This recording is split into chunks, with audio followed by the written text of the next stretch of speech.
Muy bien, chicos, pues nada, vamos a terminar ya con el tema de la respiración. Y ya solo nos queda la respiración en los vertebrados. Muy bien, pues la respiración en los vertebrados va a depender mm, relativamente del ambiente en el que viven. ¿De acuerdo? Entonces, los peces van a ir por un lado y el resto van a ir por otro. Es decir, los peces van a tener respiración branquial, mientras que el resto van a tener respiración generalmente pulmonar. Bien, pues vamos primero con los peces, ¿vale? A ver, los peces, como os acabo de decir, tienen una respiración branquial, la más compleja probablemente dentro del reino animal, ¿vale? Tienen unas branquias internas situadas en unas hendiduras branquiales que derivan de la faringe, ¿de acuerdo? Entonces los peces lo que hacen es que insertan el agua por la boca y tienen una desviación en la faringe que hace que el agua circule hacia las branquias y luego hacia el exterior, ¿vale? El interior de las branquias está muy vascularizado y han mejorado la captura del oxígeno mediante un sistema de contracorriente, ¿vale? ¿Esto en qué se basa? Pues muy sencillo. Es decir, si el agua va en una dirección, las branquias van a hacer que la sangre vaya en la dirección opuesta, ¿vale? Esto incrementa el intercambio de oxígeno y de dióxido de carbono entre la sangre y el agua, ¿vale? Porque el agua con más oxígeno se va a enfrentar con con la sangre con más oxígeno. Entonces esas diferencias de concentraciones va a hacer que sí pueda seguir capturando ese oxígeno, ¿vale? Mientras que el agua con poco oxígeno se va a enfrentar con una sangre con muy poco oxígeno, con mucha capacidad de coger oxígeno, de capturar ese oxígeno. Entonces, básicamente, este mecanismo de contracorriente hace que la captura de gases sea mucho más eficaz que en cualquier tipo de branquia de invertebrado. Eh, en los peces también tenemos que hablar sobre el opérculo. ¿Vale? El opérculo aparece en los peces óseos, ¿vale? Es una de las diferencias principales que existía entre los cartilaginosos y los óseos, ¿vale? Un opérculo que protege las branquias, mientras que los cartilaginosos lo que tienen son hendiduras branquiales, unas aperturas en el lateral por donde sale el agua. ¿Por qué es importante? No solo porque el opérculo va a proteger a las branquias, sino que va a permitir esto, ¿vale? Va a permitir que el agua, mientras está circulando por las branquias, los opérculos se quedan cerrados e incrementa la presión dentro de las hendiduras branquiales, haciendo que el intercambio gaseoso sea aún más efectivo. Luego ya los abren y permiten la salida del agua, ¿vale? Entonces, la predicción del opérculo tiene una doble funcionalidad, una protectora y otra de incremento también de la efectividad de la respiración branquial, ¿vale?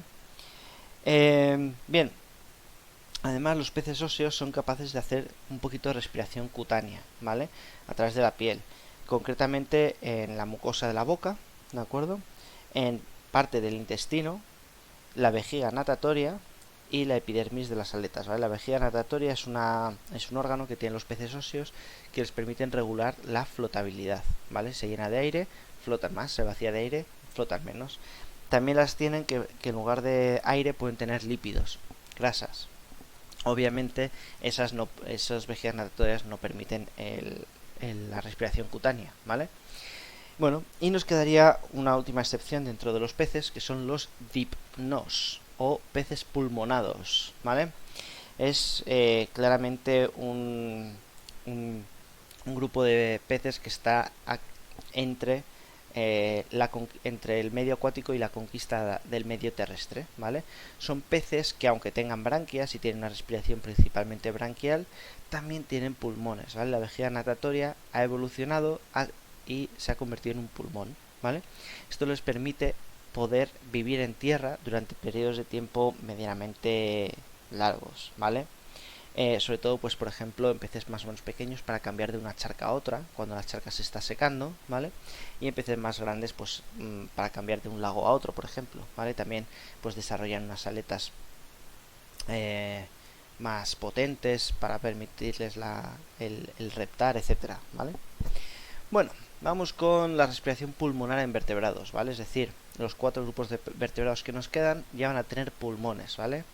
La diferencia vais a ver que está en la superficie interna de los pulmones, ¿vale? Esto se llama alveolización, ¿vale? Que es un paso de tener una respiración pulmonar de unos sacos muy poco tabicados, ¿vale? Que sería el de los anfibios, a que estos tabiques evolucionen e incrementen mucho la superficie interna de los pulmones. Esto ocurre en los reptiles y luego estos tabiques se van a ramificar y van a formar pequeños alveolos, pero en un número enorme, ¿vale? Que son los alveolos. Un punto intermedio son las aves, ¿vale? Las aves van a tener un tipo de pulmón que es un poco diferente porque tienen sacos alveolares y son pulmones que van a permitir una circulación continua del aire, ¿vale? Pero veis que cada grupo tiene unos pulmones claramente diferenciados, ¿vale? Eso va a influir mucho en el resto o las excepciones que hay en cada grupo. Vamos con los anfibios, ¿vale? Los anfibios, como hemos dicho, tienen los pulmones menos tabicados, por lo tanto son los pulmones menos efectivos dentro de los vertebrados. Son tan poco efectivos que tienen que complementarlo con respiración cutánea, ¿vale? Es decir, tienen respiración pulmonar y respiración cutánea, ¿vale? Por eso tienen la piel siempre humedecida, ¿vale? Porque para poder hacer la respiración cutánea, os comentaba el otro día que la piel tiene que estar siempre húmeda.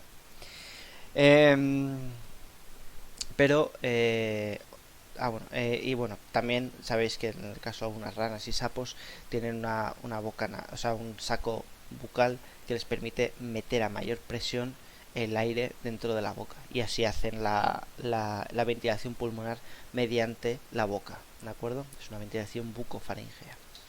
Bien, en los anfibios también existe la respiración branquial, ¿vale? Hay algunas especies, ¿vale? Como por ejemplo los... ahí se me dio la cabeza. Los ajolotes, ¿vale? Que tienen branquias externas. Pero las branquias externas evolutivamente son nefastas, porque cualquier contacto hace que se rompan, pierda sangre, etcétera, etcétera, ¿vale? También en el caso de los renacuajos, sabéis que gran parte de los anfibios tienen una fase acuática y una fase anfibia como tal. Pues la fase acuática, la de larva, la de renacuajo, tiene respiración branquial, ¿vale? Además de ello, bueno, también... ya está. Los reptiles, ¿vale? Los reptiles probablemente el grupo más aburridillo, tienen ya pulmones tabicados en septos, ¿vale? Lo que permite pues mayor superficie interna de pulmón, por lo tanto mayor superficie de intercambio gaseoso, ¿vale? Además los pulmones van a ser más grandes que los anfibios, no solo más tabicados. En algunos casos, como excepción, ¿vale? Algunos reptiles van a tener también respiración cutánea a través de la cloaca, ¿vale? Acordaos que la cloaca es esta apertura que tienen al final del cuerpo donde desemboca intestino, riñones y aparato urogenital, ¿vale? Bueno, urogenital ya implica los riñones, ¿vale? Y bueno, pues por esta misma cloaca pueden hacer intercambio gaseoso. A ver, espérate. Ay, que creo que saco el cable. No. Vale. Respiración en aves, ¿vale? Las aves van a tener asociados a los pulmones los sacos aéreos, ¿vale? Los sacos aéreos que muchos de ellos van a ir por dentro de los huesos, que son vacíos, ¿vale? Y los bronquios se van a ramificar y formar parabronquios para unir estos sacos aéreos, ¿vale? Lo que también no solo modifican para tener mayor superficie, ¿vale? Los sacos aéreos no hacen absorción, no hacen intercambio de gases, ¿vale? Por lo tanto no tiene mucho sentido. Lo tiene cuando vemos cómo hacen la respiración, ¿vale? La respiración de las aves es en 4 fases, ¿vale? O mejor dicho, cuando están inspirando, a la vez están haciendo la segunda inspiración de una respiración previa, ¿vale? Es decir, respiran como en 4 fases, ¿vale? Primero hacen una inspiración donde llenan los sacos aéreos posteriores, ¿vale? Los posteriores, los verdes y los rojos, de aquí, ¿vale? Cuando expiran, este aire pasa por los pulmones, intercambio gaseoso, ¿vale? Y sin embargo están expirando, es decir, durante la inspiración hacen intercambio gaseoso y durante la expiración, ¿vale? Cuando vacían los pulmones, siguen haciendo intercambio gaseoso. Cuando vuelven a inspirar, vuelve a pasar el aire a los sacos posteriores, pero el que había en los pulmones pasa a los sacos posteriores, ¿vale? El amarillo y el naranja que tenemos aquí, ¿vale? Cuando expiran, estos sacos posteriores salen, ¿vale? Mientras que los sacos, los anteriores, el aire sale, el de los posteriores sale, pero pasando por los pulmones. Es decir, tiene intercambio gaseoso continuo. Además, los sacos aéreos permiten incrementar mucho la presión y la concentración de oxígeno.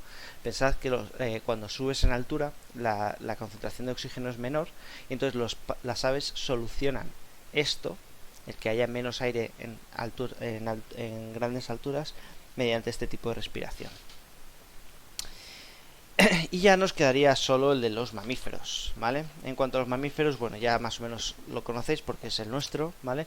Lo que aparece son los alveolos, incrementando la superficie interna de los pulmones en muchísimo, ¿vale?